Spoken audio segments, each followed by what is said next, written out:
Please welcome for a conversation on the future of connectivity in Africa, founder and CEO of MainOne, Funke Opeke, Minister of Digital Economy and Transformation of the Republic of Togo, Her Excellency Cina Lawson, and moderated by Managing Editor of Semafor Africa, Alexis Akwagyiram.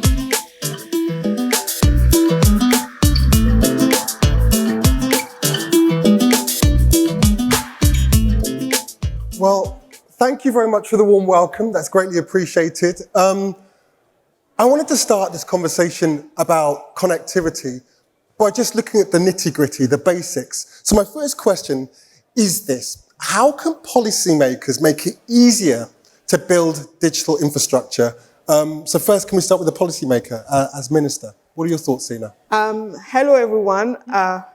So that's a great question. I think that there are two aspects of it. Number one, it would be the regulatory aspect.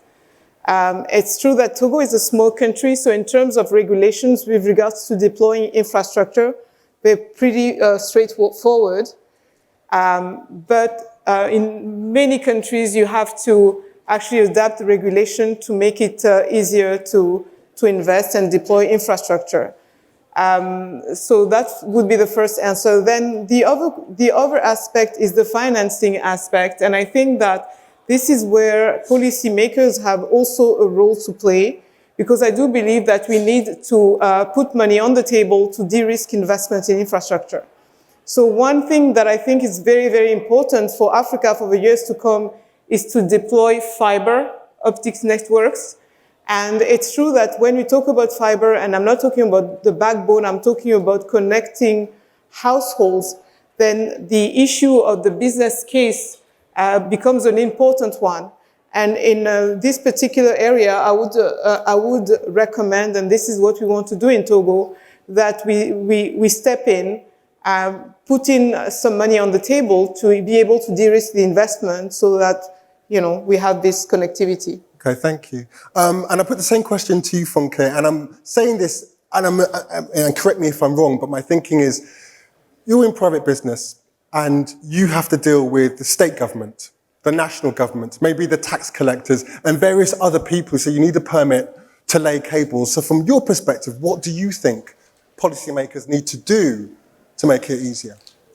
I think policymakers need to be enablers and really think of outcomes for the citizens rather than policy and gatekeeping, which is where all the taxes and the permits that you need to get things done come in. And if you look at the progress that has been made in the digital economies of Africa and telecommunications, where we've had tremendous growth, some of the fastest growth rates globally over the past 20 years, coming from almost zero. It was because regulators took action to open up the markets, to create the incentives, and essentially step out of the way. Based on the successes we have made, I think in too many of our countries, our regulators now see themselves as gatekeepers and want to partake and participate in those markets actively as we look to bring the rest of the population along. The rural areas, the less economically developed areas who still do not have access or quality infrastructure. And what the regulators need to focus on, what government needs to focus on, what are the right incentives? How do you create the enabling environment that enables private sector, which brought about the successes we have and the growth, and is able to attract the foreign direct investment because they have proven models for succeeding locally, and they have the sustainability. How do you enable them take on that rest of the development, the rest of the work that needs to be done? And I was taken by what you mentioned there in terms of access, because I think that's key to this whole conversation. You mentioned access and rural communities and so on and so forth. To that point, we have a few slides related to Gallup data that I think illustrates his point, and I want to ask you some questions off the back of that. The first slide refers to the uptake of internet connectivity and access across sub-Saharan Africa. So hopefully we can get that up here. Okay. So these are countries that have asking, do you have access to the internet in any way, whether on a mobile phone, computer, or some other device? And I particularly want to drill down into Africa's two biggest economies. So obviously Nigeria is the biggest economy by GDP, and then South Africa's the next biggest economy. So the next slide is just looking at South Africa, and you can see from that in terms of internet access, you can see how the percentage change has increased. You've got a 14% change, and they've done pretty well. And I want to compare and contrast that with Nigeria, which is the next slide. I think it's down there. Now, looking at that, my question to you, and I'll put it to you first, Funke, what can where can Nigeria improve? And not just Nigeria, but just for illustrations to the rest of the continent, what can be done to improve access? Infrastructure, one. Yeah. Shared infrastructure to scale. A lot of fiber deployed in South Africa, both on the backhaul as well as in the metro areas, and liberalization or easing of policies to make that possible. So that's one way. Second is attracting investment. Regulatory policies, even during COVID, the South African administration released additional spectrum, gave certain incentives to enable private sector. So is that something that South Africa did well? Those are things South Africa did well. So I think there are some tangible differences in terms of policy and enablement of private sector that South Africa has done. Obviously, they still have more work to do as well. But also, we should note that these countries have considerable difference. GDP per capita in South Africa is much higher than GDP per capita in Nigeria. And then you also have to look at the landmass. But there are things to be learned from some of what they've done and what's worked. And we have to look at what has worked for private sector in Nigeria as well, and how we continue to build on the successes that have been achieved by private sector companies like ourselves. And that's Nigeria and South Africa. What's the Togolese perspective, Cina? Yeah, so I'm going to say good things, be positive. 10 years ago, internet penetration, or 12 years ago, internet penetration in Togo was less than 5%. And today we are at 75%. But it's private investment. And mobile penetration was at 40%, and now we're at 78%. So the world is changing, it's changing fast, and it's all about financing infrastructure. I do appreciate this conversation because we had the Chinese perspective earlier on, and when you talk about financing of infrastructure, you need to fund this infrastructure. I strongly believe that for us us government to provide, to create the environment for deployment of infrastructure, we need to step up our game. We also need to think strategically about which kind of infrastructure we're talking about. And I do believe it is fixed infrastructure, it's fiber. It's true that when you look at the continent, mobile infrastructure was very successful, it's still very successful, so everybody always talks about mobile infrastructure. But I would argue that no enterprise will ever go in a place because you have good 4G. Okay? For you to establish your headquarters or subsidiaries somewhere, you need to have fiber. And why is it important? It's because we have lots of young people, they need to have jobs. So to look at what businesses need is very, very important for us. But when you talk about fiber, it's a lot of money for an uncertain business case. So what we should do as government is to really put money on the table and say, you know what? We don't know if it's going to work, but we do believe that connectivity is one of the single most important infrastructure we need to have on our continent. Let's put this money in, and maybe it's going to be a losing proposition for a government, but it's okay because it's investing in the future. So I think that we need to believe a lot more in ourselves. In 20 years ago, 30 years ago, nobody had any idea of how successful mobile infrastructure was going to be.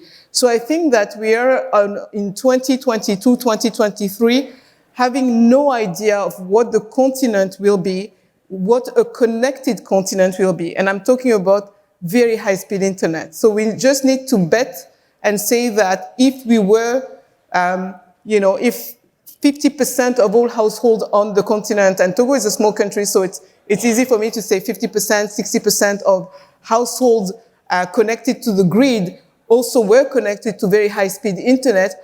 I argue that my imagination is not wild enough to imagine a Togo that well connected, and that should be what we look forward to doing. And so where does cloud computing, where does cloud technology fit into this picture? So I would say that, as you digitize the economy, you gather a lot of information, you need computing power. So there's a sequence to things, and it's a sequence, but you can also do it in parallel. So you need to have international connectivity. That's what we've been doing, landing subsea cables on the continent. You need to have fiber. You also need to have data centers, and I'm sure that Funke will talk about the importance of data centers on the continent. And you need to have computing capabilities, and you could use cloud technology. So it's all this that is happening on the continent, and that will enable us to be developed, by the way. Thank you. Please, can you speak to that point, that whole point about the importance of data centers? And also, just as a quick follow-up, because I know we're short of time, 5G, any thoughts on that? Because there's been a lot of hype around 5G. I see a wry smile there. Go ahead. Well, data centers and data is said to be the new oil, and if data is the new oil, then that oil for Africans should not reside outside the continent. And increasingly, as Africans are gaining access, we're not able to gain access to information locally, and the monetization also of African data assets or the African content is not happening and generating wealth, sufficient wealth on the continent. So cloud technology is essentially how computing is done largely today, how applications are deployed and accessed. And so it's an essential ingredient to have that enabling technology domiciled in Africa to enable all this great African youth become fully part of the digital revolution. So looking forward, MainOne is building data centers. We're acquired by Equinix, which is the #1 digital infrastructure provider coming into Africa. So we're starting to see that interest develop in putting more of that kind of infrastructure on the continent. Before we get to 5G, just to follow up on that point you made, are we seeing the investment though? I mean, where is that investment going to come from? Early days. If you look over the past 12 to 18 months, I would say all of the large global digital data center players have taken a stake on the continent and are investing. And hopefully the technology follows the brick and mortar being put in place to house the data. And then you start building an ecosystem. But you have to build it. It doesn't just magically transplant itself overnight. But the building blocks and the capital certainly is coming into the continent. And needless to say, I would say at least 15 billion, if not more, of new capital has come into the space across the African continent in the past 24 months. And a very quick kind of lightning round assessment from both of you. 5G, what are your thoughts? 5G, what my thoughts, we need fiber to have a functioning 5G. Mm-hmm. So it all goes back to deploying fiber first, and then we will have decent 5G. And with 5G, you also have the issue of terminals. You have a lot of 5G-enabled phones on the continent. Right now on the continent, almost 40% of all phones circulating on the continent are 2G-only phones. Mm-hmm. So you can have a 5G network if you have 2G phones, then, but let's focus on fiber first, because let's create jobs. Let's make sure that we're very well connected. And Funke?